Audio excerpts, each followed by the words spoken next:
Two strangers wander into the same bar. One, Ricky, comes there to drink his sorrows away. He has nothing left to live for. He lost his job and is almost broke. His wife divorced him because he couldn't give up drinking, and he's legally not allowed to see his son. The other, Neil, has nothing better to do on a Saturday night. He used to be a wealthy man, but now he's lost it all, and he's close to losing his girlfriend as well. He tells himself he's not drinking away his problems. He just has nothing better to do. What a coincidence it is that the two strangers would meet that very night, both at a new low, thinking of all the mistakes they've made, and become friends over a few drinks. After the first glass, they introduce themselves, and a conversation begins. After the next few, everything comes out. I haven't seen my own son in 5 years. 5 years. Rob's got to be 13 now. I've missed so much. I'm missing everything. My boy's growing up without me. I hear ya, Neil tells him. That's awful. Ricky downs another glass. Well, what about you? Why are you here? I have nothing better to do? Ricky chuckles. No, really. Neil lets out a sigh. Fine.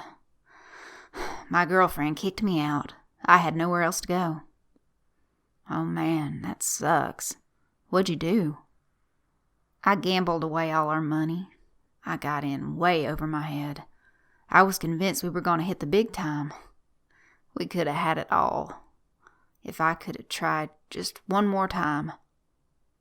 You know, that gambling stuff isn't good for you. Neil raises an eyebrow. Neither is alcohol. This makes Ricky laugh again. Point taken. The bartender clears his throat. You boys have been here for hours. Why don't you go home? Take a break from this stuff, huh? Ricky gets up. Okay, fine. I'll be back, though. He and Neil pay him for their drinks. You guys need a cab? The bartender asks. Neil waves his hand. No, I got me a ride. What about you, Ronnie? My name is Ricky, he reminds him. He tells the bartender. I'm fine. I can walk. The two men stumble out of the bar, still ranting for a few minutes. Well, I've got a car, Neil tells Ricky. He points at a dark alley next to them.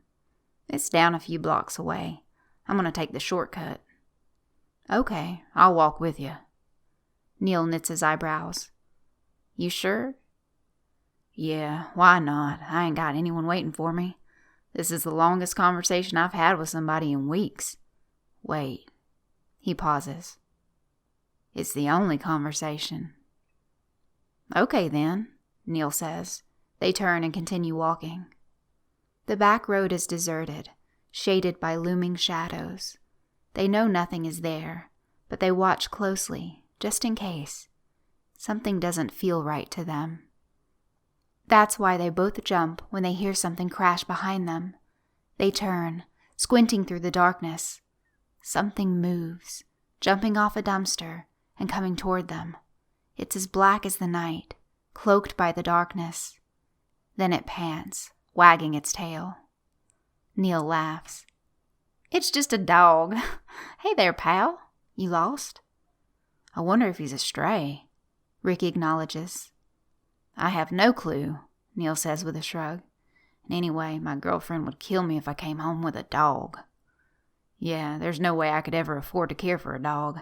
I can't even pay the bills. Ricky pats the dog on the head. Looks like the poor fella's going to have to be on his own. They keep walking, and the dog follows them. For a while, they try to pretend it's not there, but they start to feel bad for it. They turn around, but it's gone. Huh, that's strange. Ricky rubs his head. Neil shrugs. Must have gone back. Yeah. They continue walking again. A shape comes out of the darkness, facing them. This isn't a dog.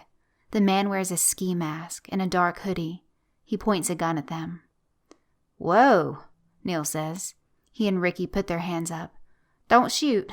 Just tell us what you want." "Give me your money." "Okay." They pull out their wallets, handing him the rest of their already meager amount of money. The man takes it and runs off.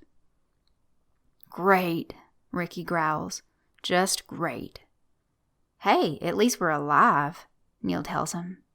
"The man had a gun pointed at us. What else were we supposed to do?" Yeah. I hope he enjoys that money. That was all I have." Neil puts his hand out, stopping Ricky. "Look." "What?" The black dog walks right in front of them. It looks over at them, then walks behind a wall. They hear a scream. "What in the hell was that?" Ricky breathes. "I don't know. Come on." Neil turns the corner and Ricky follows him. They freeze.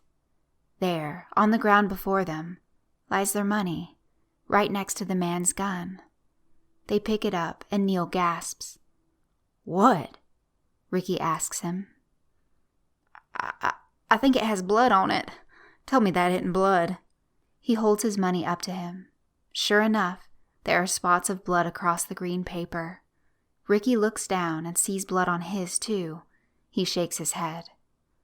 "No, this must be some kind of joke," Ricky assures him. He pockets his money. "It's fine." "All right," Neil says, not sounding very sure. They keep walking. It starts to rain on them, and Ricky pulls up the hood on his jacket. "Man, you parked pretty far, didn't you?" he asks. "Yeah, I wanted to go for a walk. I didn't plan on getting drunk at first." "Well, I'm sure it's not too much farther." Ricky stops. "Neil, it's that dog again." The black dog is sitting in the middle of the road, panting. It gets up, trotting away. They follow it, but when they turn the corner, it's gone again. "I don't believe this," Ricky rumbles. "We got to be seeing things, man. Let's just get to my car so we can get home and get a good night's rest. That's all we need." "Yeah, you're right." They turn the corner and walk, but they hear a subtle crying coming from somewhere. "Do you hear that?" Ricky asks. "It's coming from over there," Neil tells him, pointing at a dumpster. Huddled next to it, weeping, is a woman, covered in a worn blue blanket and soaked from head to toe. She looks to be in terrible shape for her young age. Her skin wrinkles and droops, making her eyes look hollow and sunken. She trembles fiercely. Neil steps toward her. "Hello?" The woman looks up at them. She sobs. "Please help me. My baby. Something is wrong with my baby." She unwraps the blanket, revealing a tiny, shivering child. They look at it, unsure of what to do. Do you know what's wrong?" Ricky asks her. The woman shakes her head. "I haven't been able to feed him for days. I have nothing. I'm broke. He must be starving." Ricky and Neil look at each other. Ricky says, "Listen, I know there isn't a whole lot we can do, and I haven't got a lot to give, but..." He pulls out his wallet, handing her some money. "Here, hopefully this can help." "Yeah." Neil pulls some money out of his wallet, doing the same. The woman takes the money and runs off without even thanking them. They glance at each other and shrug, assuming she must have just been desperate to get her child food. They turn in her direction and, once again, continue walking. The black dog slinks by, following the woman. "You know, something isn't right about this place," Ricky points out. "Or that dog." Neil nods. "I know, it's giving me the creeps. We just need to get to my car." Another scream rings out, almost stopping the men's hearts. It came from a woman. They start running, following where the dog went. They see it in the distance and watch it turn into another alley. When they turn, it's gone once again. On the ground lies the woman's blanket, next to a broken needle. There is no sign of the woman or her baby. "Oh my God," Rick stutters. "We need to get out of here, Neil. We need to get out of here now." I know. We're almost to my car." They hear a bark, a growl, and then a scream. Oh no, come on! They run towards the sound and find the black dog chasing down a man. The man comes to a dead end and turns to them. Help me! He screams. The dog growls, diving at him, but it doesn't bite him. It bites his coat, pulling and pulling at it until it rips off. Needles fall to the ground and shatter. No! The man tries to salvage some of them, but they're gone. Did you give that woman these drugs? Neil questions. The one with the baby? Yes, the man sobs. She begged me. She gave me the money that had blood on it. Neil growls, stomping towards the man. He grabs him by the shirt collar, pulling him closer. We gave that woman money because her baby was starving. We gave her money so she could buy food, not buy drugs. The man glares. Well, you guys were fooled. Neil tosses him to the ground. Come on, Ricky. Let's get out of here. They leave the man behind, even as they hear him scream. The way out is right up here, Neil tells Ricky. I'll give you a ride. Ricky hesitates. No, that's okay. I don't live too far. Ricky, I can't leave you out here like this. Something strange is going on, man. He blinks. Well, thanks. No problem. Are you sure you're okay to drive? I mean, you're drunk. He waves his hand. We'll be fine. They turn the last corner and stop. The dog sits at the end of the alley, watching them. What is it doing? Neil asks. Something moves out of the corner of Ricky's eye. He turns his head, but nothing is there. Did you see that? Ricky asks. See what? I thought I saw something on the road over there. You're seeing things, Ricky. We need some sleep. That dog won't hurt us. Neil steps forward, and the dog growls at him.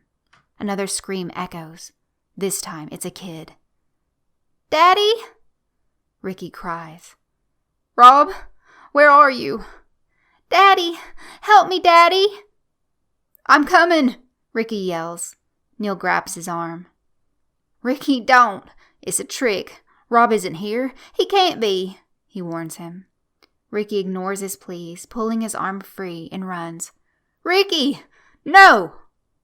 Neil tries to chase after him, but he's gone. Ricky's screams echo, and Neil sobs. Ricky! The dog walks by, watching him until it disappears. Its eyes look almost human. He chases it, not surprised to see that it's gone again. He falls to his knees when he sees Ricky's jacket on the ground in front of him, covered in blood. No, this can't be happening. No! The dog growls from behind him. Neil stands up, facing it.